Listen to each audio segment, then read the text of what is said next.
Hello everyone, good morning. इस video में बात करने वाला हूँ कि अगर आप बहुत दिनों से पढ़ाई नहीं कर पा रहे हो, कैसे आप दोबारा से शुरू कर सकते हो।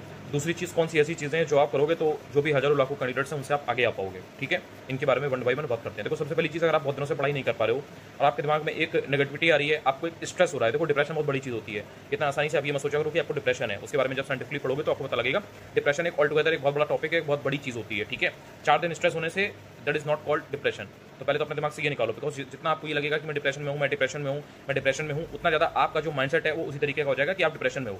और डिप्रेशन वाला आदमी बहुत अलग तरह से काम करता है। इंसान जो होता है डिप्रेशन वाला, जो डिप्रेशन से गुजर रहा होता है, वो बहुत अलग तरह से रिएक्ट करता है चीज़ों के रिगार्डिंग। ठीक है, तो सबसे पहले तो जिनको भी ये लगता है कि उनको डिप्रेशन है तो वो साइंटिफिकली पहले चीज़ों को पढ़ें और उसकी डायग्नोसिस होनी चाहिए। आपको जो थेरेपिस्ट होगा, साइकोलॉजिस्ट होगा, वो बताएगा कि you are suffering from depression. ऐसा नहीं है कि वो आपके कहने से डिप्रेशन हो गया, वो स्ट्रेस होता है, वो प्रेशर होता है दिमाग पे। ठीक है, तनाव होता है वो आपको, बेसिकली वो एक एंग्जाइटी हो सकती है, पैनिक हो सकता है वो।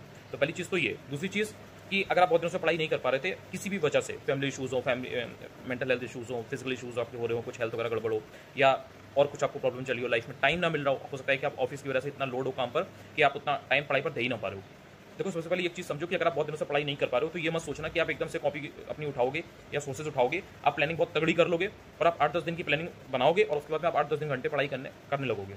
सबसे पहले, अगर आप बहुत दिनों से पढ़ाई नहीं कर पा रहे हो, अगर आपको 10-12-15 दिन का भी गैप हो गया है, ठीक है, आपने कुछ नहीं पढ़ा ढंग से, तो फिर आप 1 घंटे पढ़ने की कोशिश करो। पहले दिन आप 1 घंटे पढ़ोगे, फिर आपको रियलाइज होगा यार 1 घंटे पढ़ना इतना टफ नहीं था जितना मैं बना रखा था मैंने इसको। ठीक है, आप 2 घंटे करोगे, फिर 2 घंटे से उसको धीरे धीरे 3 घंटे की तरफ ले जाओ, पुश करो खुद को। ठीक है, कंफर्ट लेवल से बाहर आओगे, वो होता है स्ट्रगल, वो होती है मेहनत। मेहनत उसको नहीं बोलते हैं कि आपकी पढ़ने की कैपेसिटी 6 घंटे की थी और आप 1 घंटे पढ़ रहे थे और आप उसके बाद बहुत खुश हो रहे हैं, घूम रहे हैं कि अरे मैंने तो आज आधे घंटे पढ़ाई की है, मैंने तो आज 2 घंटे पढ़ाई की है। आपकी कैपेसिटी कहीं ज़्यादा थी, आपने खुद को कुछ नहीं किया, आप कंफर्ट जोन में रहे, आपने सिर्फ टाला मटोली की, आपने सिर्फ प्रोक्रास्टिनेट किया। तो वो नहीं करना है। ठीक है, तो पहले 1 घंटे का प्लान करो, फिर 2 घंटे का प्लान करो, फिर 3 घंटे का प्लान करो। धीरे धीरे इस चीज़ को बढ़ाओ।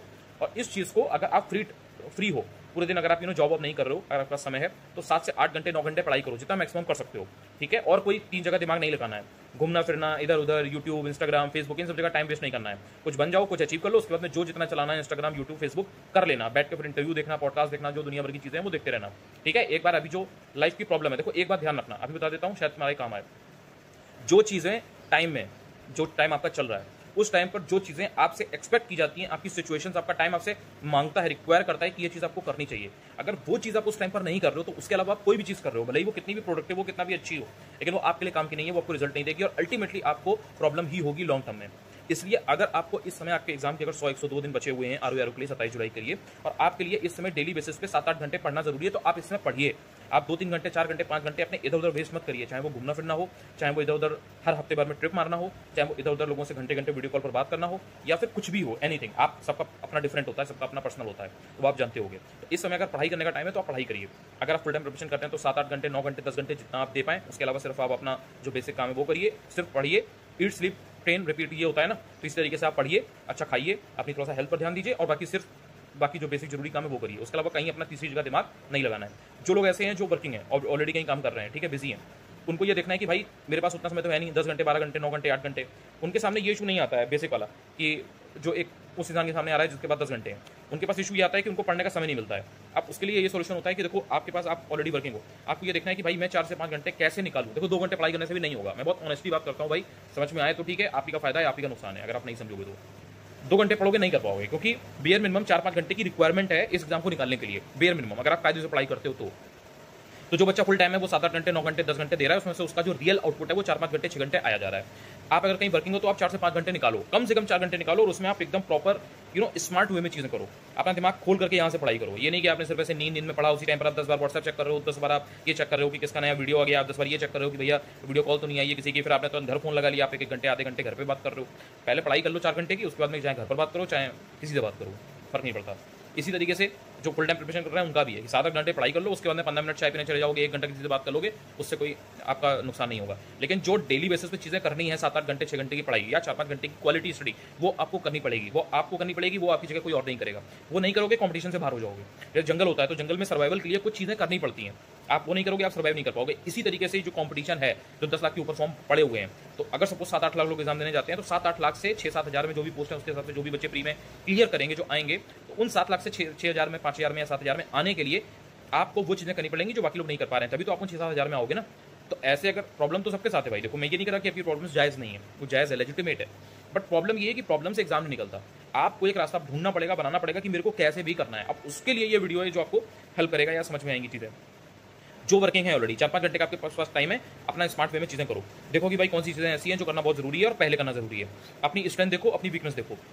एक बात को समझना, कोई बहुत नई चीज़ ऐसी नहीं होती है, बहुत बहुत कोई ऐसी ग्रैंड चीज़ नहीं होती है कि वो होगी, या कोई ऐसा इंसान होगा, कोई ऐसा यूट्यूब वीडियो होगा, कोई ऐसा पेड कोर्स होगा, कोई ऐसा कोचिंग होगी, कोई ऐसा इंसान होगा जो आपको एक ऐसा सीक्रेट बताएगा, कोई टॉपर कोई ऐसा सीक्रेट बता देंगे जो उन्होंने किया और वो आपको अभी तक पता नहीं चल पाया था और वो आप कर लेंगे तो आपका हो जाएगा। नहीं भाई, सिंपल चीज़ें हैं, बोरिंग चीज़ें हैं, मज़ा नहीं आएगा, बहुत इंटरेस्टिंग नहीं लगेगा उसमें।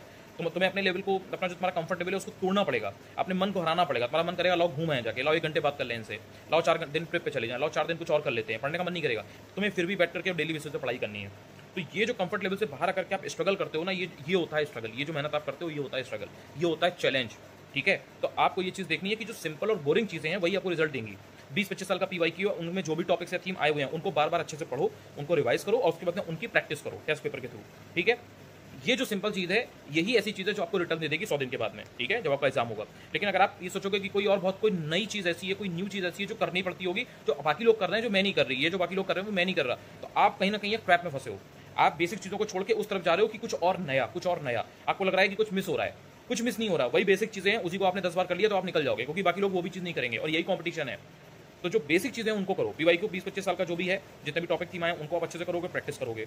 अब इसमें जो सोर्सेज हैं, सीधी सी बात समझ लो, कोई टॉपिक है वो आपको तैयार करना है। अब उसको आप चाहे घटाचर से करो, चाहे लूसेंट से करो, चाहे स्टैंडर्ड सोर्स से करो, चाहे कोचिंग के नोट से करो, XYZ कहाँ से करो, कोई फर्क नहीं पड़ता। अब प्रॉब्लम ये होती है कि हर चीज़ घटाचर लूसेंट में होगी नहीं, तो जो चीज़ नहीं है उसको बाहर से पढ़ना पड़ेगा ना, बस इतना सा गेम है। ऐसा कुछ नहीं है कि भाई घटाचर में जो चीज़ लिखी है तो वो एग्जामिनर काट देगा, उसको पता चलेगा कि ये तो इसने घटाचर से पढ़ा है, या इसने तो लूसेंट से पढ़ा है, या इसने ये तो कोचिंग के नोट से पढ़ा है। ऐसा नहीं होता ना भाई। और कोई एक पर्टिकुलर चीज़ अगर बहुत इंपॉर्टेंट होती, अगर एनसीईआरटी ये होता कि एनसीईआरटी में एग्जाम नहीं निकलेगा, तो भाई जो आयोग अपनी नोटिफिकेशन में लिख देता कि भाई हमको वो बच्चे चाहिए जिन्होंने एनसीईआरटी को 10 बार हटाओ, वो लिख देता ना। वो जैसे आरबीआई का एग्जाम होता है ग्रेड बी का, उसमें वो नोटिफिकेशन में उसमें बता देते हैं कि ये किताबें, ये बुक्स जो हैं ये मतलब प्रेफरेबल है, आप इसको पढ़िए। तो अगर ऐसा कुछ होता वो बता देते। अगर और कुछ रिक्वायरमेंट होती, फिजिकल जैसे रिक्वायरमेंट होती है, जहाँ पर जैसे पुलिस एग्जाम होते हैं, आर्मी के रिक्वायरमेंट होती है कि भाई आपका चेस्ट इतना होना चाहिए, आपकी रनिंग में इतना होना चाहिए, इतने टाइम में आप इतना दौड़ लगा ले जाओ, वो बता देते हैं ना। तो ऐसे ही बता देते कि भाई ये पर्टिकुलर सोर्सेज है, इन्हीं से होगा।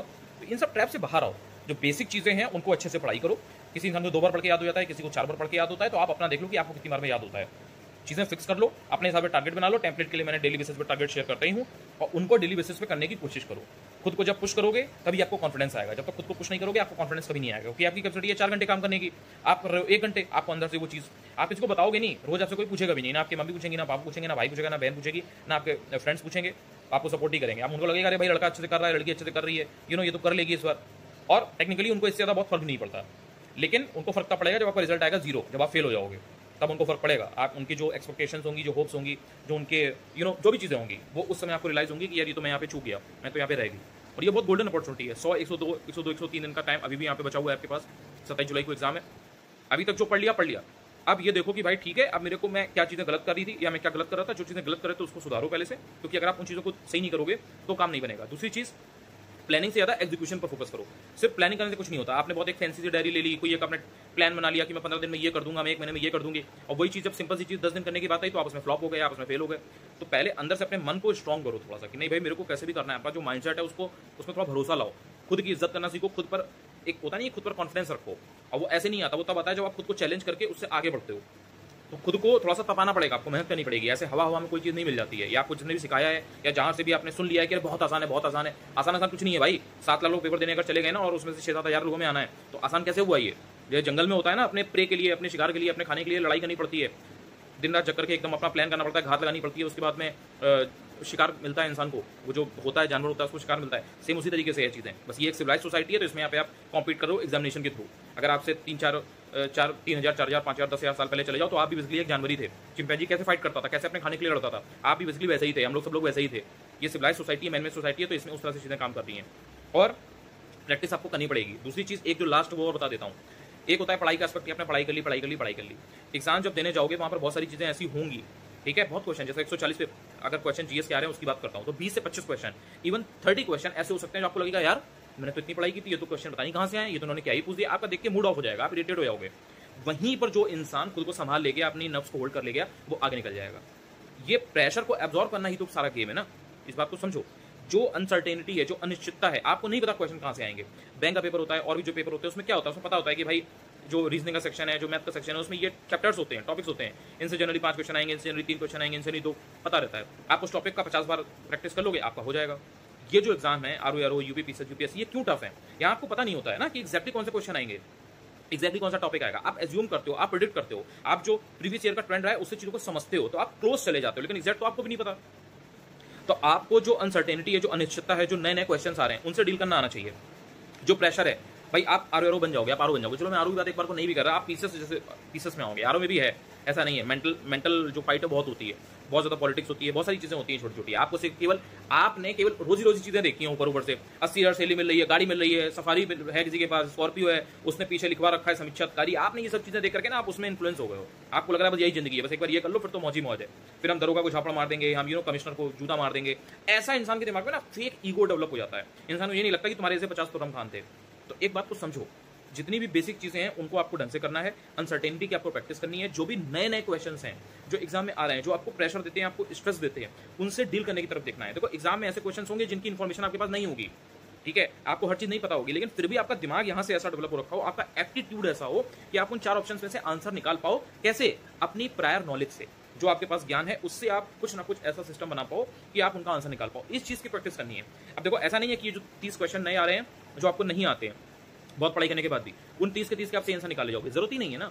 जो एक बेयर मिनिमम कट ऑफ जाती है आपको उतना पार करना है। उसके लिए अगर उस 30 में से आपने 6 क्वेश्चन भी सही कर लिए, ठीक है, जो आपको नहीं आते थे, और वो 6 क्वेश्चन सपोज आप नहीं करते, इससे 10 से 12 नंबर का, 13 नंबर का, 14 नंबर का जो डिफरेंस हुआ ना, उससे आपका एग्जाम निकलेगा। हो सकता है कि उन 30 में से 2 ही क्वेश्चन ऐसे हो जो कोई और ना कर रहा हो, आपने वो 2 क्वेश्चन अटेम्प्ट कर लिए हो अपने एप्टीट्यूड की वजह से, प्रैक्टिस करने की वजह से, चीजों को समझने की वजह से, और वो आप कर ले जाओ। तो इस चीज को समझो, आप प्रैक्टिस इस चीज की करो। काफी लोग ऐसे हैं जो लगातार पढ़ रहे हैं, 1 साल से 1.5 साल से, जब पहले एग्जाम हुआ था तभी उन्होंने पढ़ाई की थी, अभी भी पढ़ रहे हैं। तो पढ़ाई उन्होंने की है, लेकिन वो ये चीज नहीं समझ रहे हैं कि उनको नए नए क्वेश्चंस की प्रैक्टिस करनी है। वो आपको टेस्ट सीरीज में आराम से मिल जाएंगे। कोई भी XYZ टेस्ट सीरीज लगा लो, टेस्ट पेपर लगा लो, उसमें बस ये अपना देखो, निराश होने की जरूरत नहीं है, डिसअपॉइंट होने की जरूरत नहीं है। जो पढ़ा है उसको भरोसा रखो, लेकिन नए नए क्वेश्चन की, तुमने क्वेश्चन अटेम्प्ट किया, तुम्हें नहीं आता है, परेशान मत हो। ये देखो अब इसमें कर कैसे सकते हैं, क्या इसमें तरीका ऐसा था कि इससे आंसर निकल सकता था। ये जो चीज डेवलप होगी ना आपके दिमाग में, इससे आप एग्जाम में भी 2 से 3, 4, 5 क्वेश्चन, 10 क्वेश्चन तक एक्स्ट्रा कर पाओगे, और ये आपको औरों से अलग करेगा। अब उसकी प्रैक्टिस आप अपने हिसाब से करो। ऐसा नहीं है कि जो भी चीजें PYQ में भी इवन आई हुई है उसमें आप सोचो कि यार इसमें क्या ऐसा था, क्या ऐसा क्लू था, क्या ऐसा हिंट था जिसके थ्रू ये क्वेश्चन को किया जा सकता था। जब आप टेस्ट पेपर अटेम्प्ट करो उसमें चीजें गलत हो, तो ये देखो यार मैंने ये क्यों गलत किया। अपने दिमाग को पकड़ो, किसी दूसरे से कंपेयर मत करो। उसके 100 नंबर आ रहे हैं, उसके 20 नंबर, तुम जिंदगी भर यही करते रहोगे भाई। ये इनसिक्योरिटी होती है। उसके 120 आ रहे हैं, उसके 130 आ रहे हैं, अरे भाई तुम बनाओ ना 120। तुम ये फोकस करो तुम्हारी स्ट्रेंथ क्या है, तुम्हारी वीकनेस क्या है, तुम अपने हिसाब से देखो। हो सकता है उसने 150 में 150 सही कर लिए, तुम कर सकते हो, नहीं कर सकते हो तो तुम अपनी स्ट्रेंथ देखो ना, तुम 150 में कितने कर सकते हो। कट ऑफ के लिए कितने चाहिए, सपोज 120 नंबर, तो तुम 120 के ऊपर कितने भी ले आओ उसका कोई बहुत खास पता है नहीं। 160 ले आओगे तो भी कोई खास पता नहीं है, 130 ले आओगे तो भी कोई वो नहीं है। कट ऑफ क्लियर करना इंपॉर्टेंट है, कट ऑफ क्लियर करो। तो खुद को पकड़ो, खुद की देखो कि कहां पर आप कम रह जा रहे हो, उन चीजों पर काम करो तो तुम्हें रिजल्ट मिलेगा। और धीरे धीरे चीजों को करना शुरू करो। पहले 1 घंटे, फिर 2 घंटे, 3 घंटे, धीरे धीरे बढ़ाओ। प्लानिंग से ज्यादा एग्जीक्यूशन पर फोकस करो, साथ में थोड़ा थोड़ा करंट अफेयर्स पढ़ते रहो। पूरा टाइम एक ही सब्जेक्ट को, एक ही चीज को नहीं देना है, वो भी अच्छी चीज नहीं है। बैलेंस आउट करो चीजों को, ठीक है। Thank you so much. Telegram join कर लेना, अनुज चतुर्वेदी ऑफिशियल है, और बाकी ये यूट्यूब चैनल है मेरा। कभी भी अगर वीडियो से थोड़ा बहुत भी अगर हेल्प हुआ करे, आपको लगे कि हाँ आपकी इस जर्नी में कुछ भी इस चैनल से हेल्प मिल सकती है, तो आप चैनल को सब्सक्राइब भी कर सकते हैं। मुझे भी थोड़ा सा एक्सटर्नली ये चीज मोटिवेट करेगी। Thank you.